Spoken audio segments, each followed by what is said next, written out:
شیعہ کی امامت کا کیا حکم ہے؟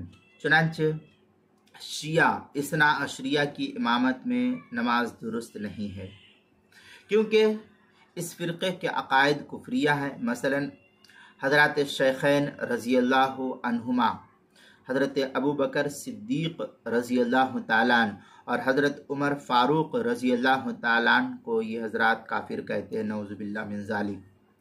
عصمت انبیاء اور تحریف قرآن وغیرہ یہ ان کے غلط نظریات ہے، اور اسی غلط نظریات کی وجہ سے ان کی امامت درست نہیں ہے۔ جو اس عقیدے کا نہ ہو، صحابہ کو اس طریقے سے نہیں مانتا ہو اور اہل سنت والجماعت کے عقیدے کے مطابق ہو، تو پھر وہ شخص اس کی امامت جائز ہے۔ اور جو اس طریقے سے عقائد رکھتا ہو کہ حضرات شیخین کو گالی دیتا ہو، برا بھلا کہتا ہو، عصمت انبیاء کی تکفیر کرتا ہو، تحریف قرآن کا قائل ہو، یہ شخص مرتد بددین زندیق ہے، ایسا شخص قابل لعنت اور ملامت ہے۔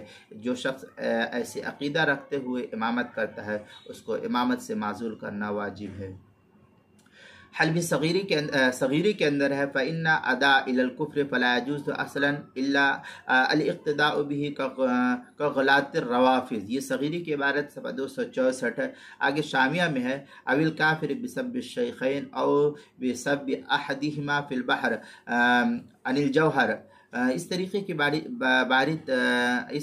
کی عبارت جو ہے کافی تفصیل سے من سب الشیخین او طعن فیہما کفر ولا تقبل توبہ، اس طریقے سے عبارت جو ہے فتاوی شامی جو زکریہ بک ڈپو دیوبند کا ہندی نسخہ ہے، اس کی چھٹی جلد صفحہ 376، جواہر الفقہ اس کی پہلی جلد صفحہ 60، کتاب المسائل پہلی جلد صفحہ 407 پر بھی اس کو نقل کیا گیا ہے۔